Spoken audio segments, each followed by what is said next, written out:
Alexandra siempre ha querido emprender y contribuir para crear riqueza y mejorar su entorno. En la Universidad de la Libertad encontró las herramientas para hacerlo. Desde muy pequeña he sentido que la educación tiene muchísima ineficiencia y a emprendedores como nosotros que tenemos un pensamiento diferente nos ha limitado y nos ha hecho sentir tanta impotencia. Pero justamente la Universidad de Libertad fue aquella que nos abrió los brazos. La Universidad de la Libertad es una opción innovadora que transforma la educación en México y le abre espacio a todos aquellos inconformes, que son los que finalmente propician el progreso de la humanidad. Creo que esto va a poner la piedra fundacional a ese cambio disruptivo que necesita desde hace mucho tiempo la educación. Una educación que viene formada o formateada para que los alumnos generalmente no piensen, sino que repitan lo que enseñan otros profesores. Y esta universidad, la Universidad de la Libertad, viene a romper todos los esquemas. Y precisamente la base es la libertad, para pensar, para cuestionar, para cambiar el status quo, libertad para debatir ideas y para emprender. Cada alumno a su ritmo, con sus propios intereses y en un lugar donde pueden explotar al máximo su creatividad y sacar a flote su liderazgo. Yo creo que la libertad es la base de cualquier decisión, desde la construcción de familia, desde el emprender una empresa, desde el servir y el apoyar. Creo que la libertad hay que resignificarla, revalorarla.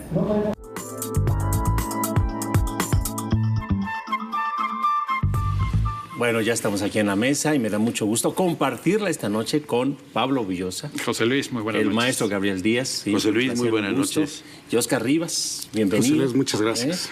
Hoy estaba revisando la página, que por cierto está muy accesible, muy amigable, la página de la Universidad de la Libertad. Y hay una frase que me llamó la atención, la primera frase que vi.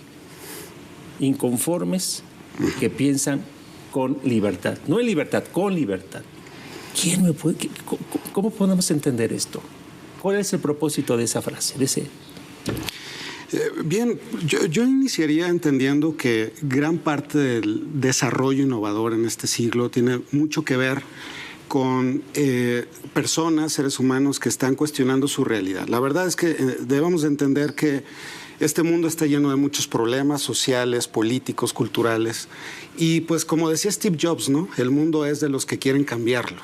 Y en la Universidad de la Libertad lo que buscamos son inconformes que generen ideas nuevas para poder, pues ahora sí que encontrar caminos suficientemente adecuados para que haya justicia, para que haya libertad, para que todas las personas podamos aspirar a un mundo mejor.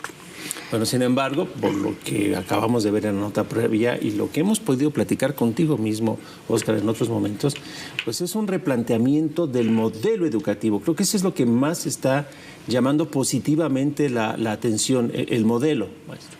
Pablo.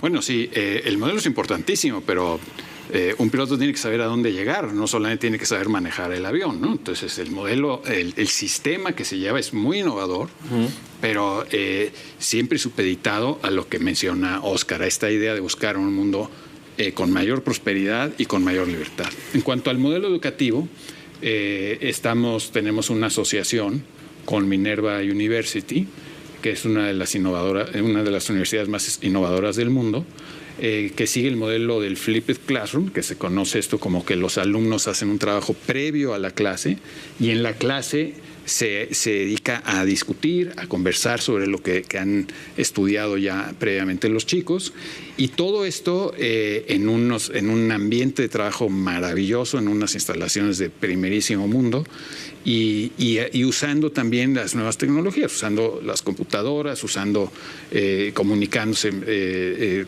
a todas partes del mundo con ellas, y en fin, ese es un poco, digamos, muy a grosso modo lo que seguimos en el cómo de la universidad, ¿no? Pero yo insisto, creo que lo más importante es que hoy en día en muchísimas universidades del mundo, la inmensa mayoría de los maestros y de la orientación de las propias universidades está orientada no a la libertad.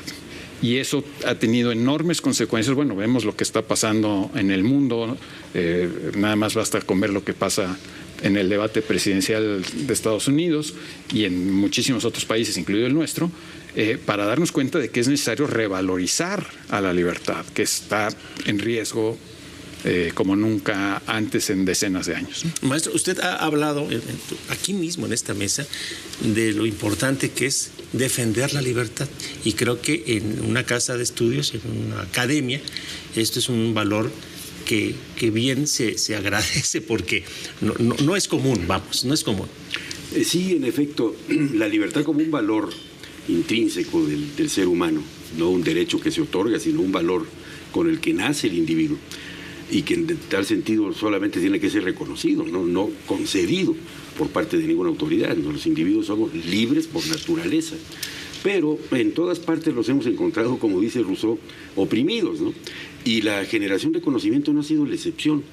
Hay un viejísimo texto de los años 60 de Thomas Kuhn que se llamaba La estructura de las revoluciones científicas, donde ya se refería que una de las cuestiones que le ponían trabas al desarrollo del conocimiento era lo que él le llamaba la tiranía del libro de texto, ¿no?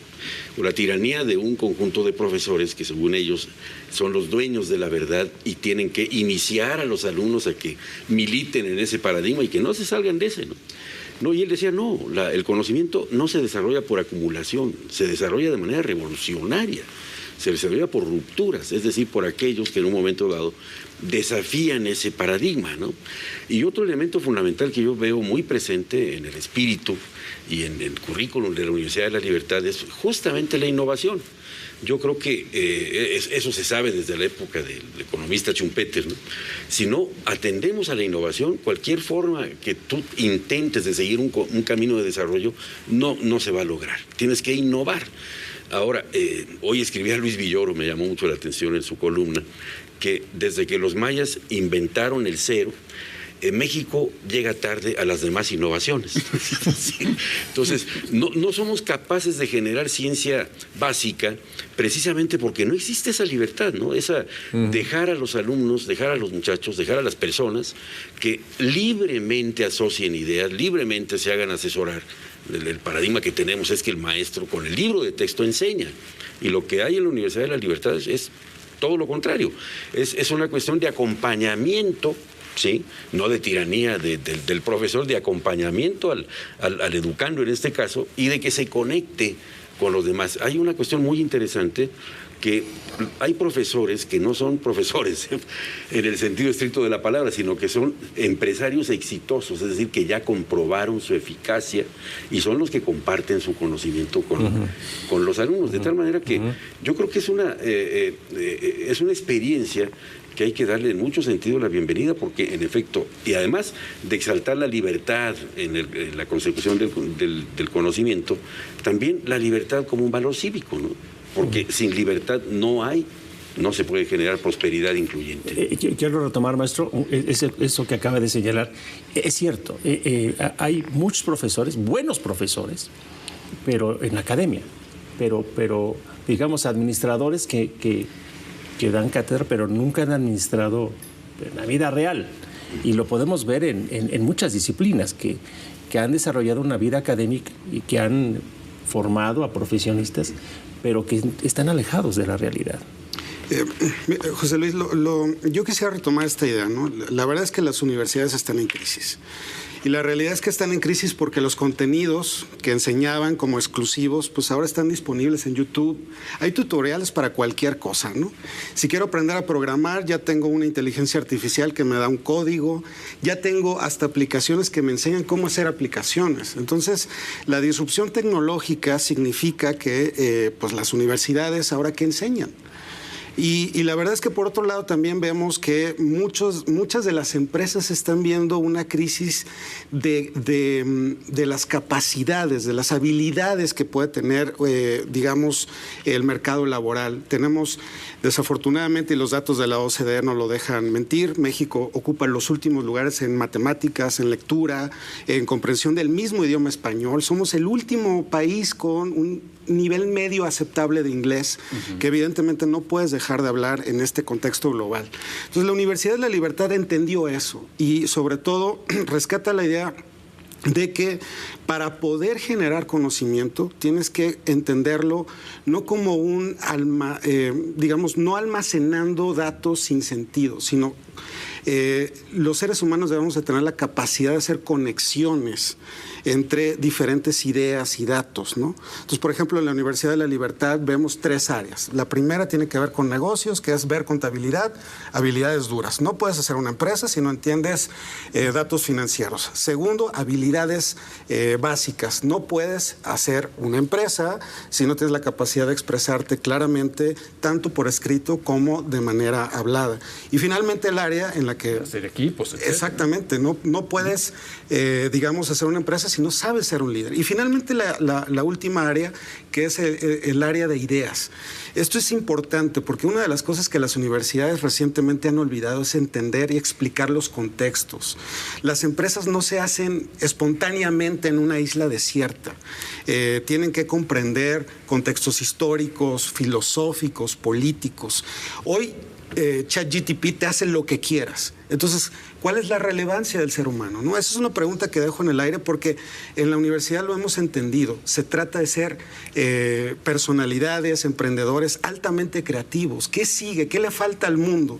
Y en ese sentido la universidad trata no de darte un conocimiento enciclopédico. No competimos por a ver quién memoriza más, sino por tu capacidad de entender tu contexto y tu capacidad de modificarlo.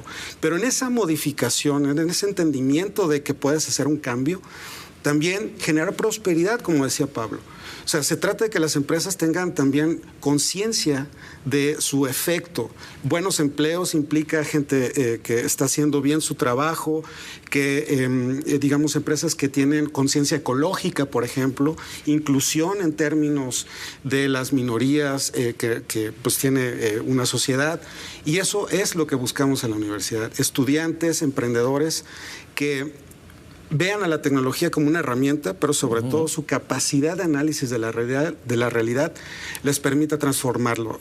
Termino con una frase que me gusta muchísimo de Pablo Picasso. Es: aprende las reglas, rómpelas y luego crea unas nuevas, que sean mejores, más justas y sobre todo que generen esperanza social. Okay. Entiendo que la universidad está buscando una comunión con... voy a decir una obviedad, pero con la realidad, con la realidad que tenemos ahorita, los problemas ahorita actuales, los retos actuales, claro. Y no con una metodología que se diseñó hace, no sé, 80 años, 70 años.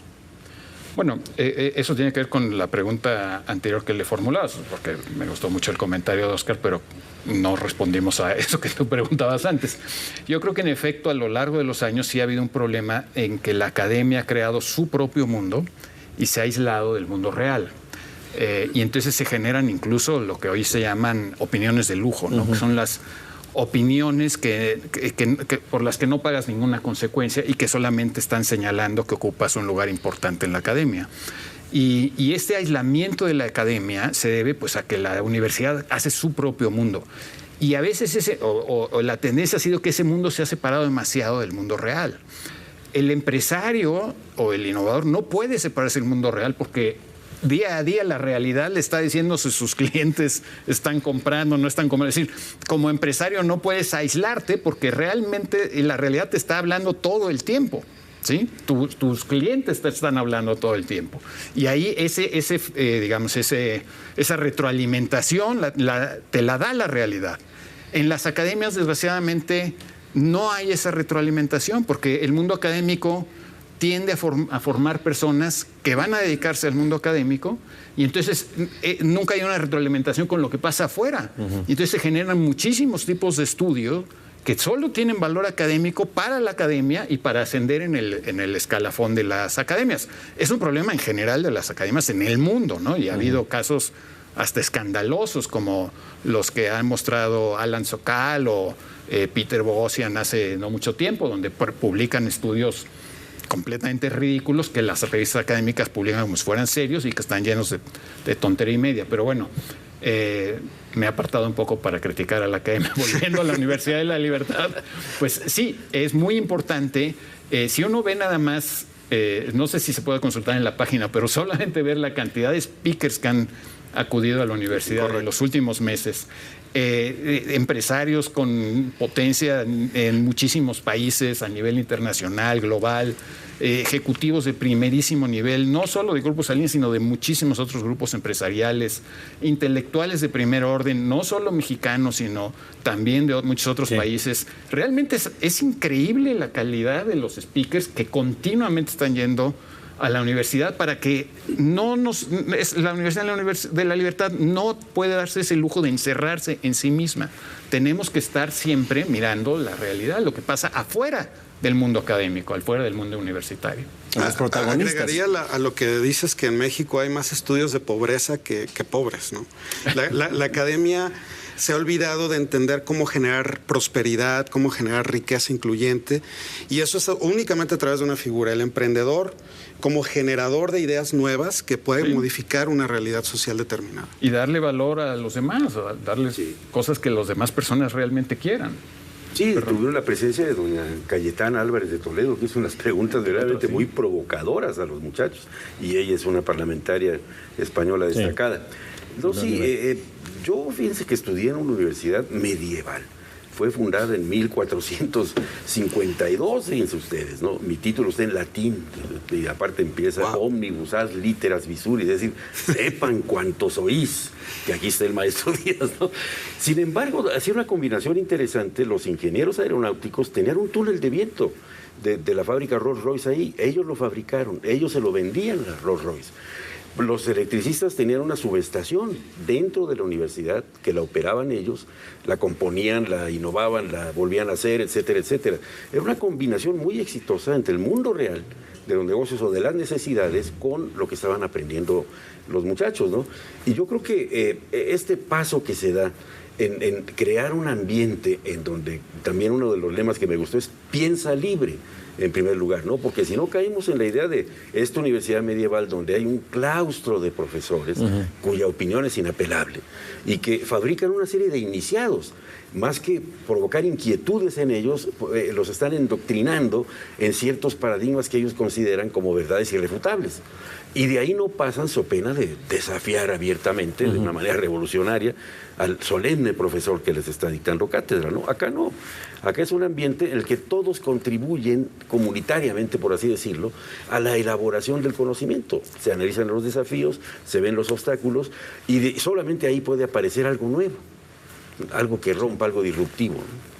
Se nos acaba el tiempo, pero rápidamente. O sea, ¿qué retroalimentación, qué te dicen los muchachos, ustedes que están en contacto con ellos? ¿Cuál es su experiencia?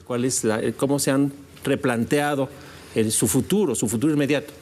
Los estudiantes están generando discusión sobre los temas más importantes, relevantes para este país y para el mundo. Están entendiendo la importancia de ver a la educación no como un camino con una meta determinada, un título académico, sino como un proceso de vida, y sobre todo se han dado cuenta de la importancia de encontrar respuestas por sí mismos.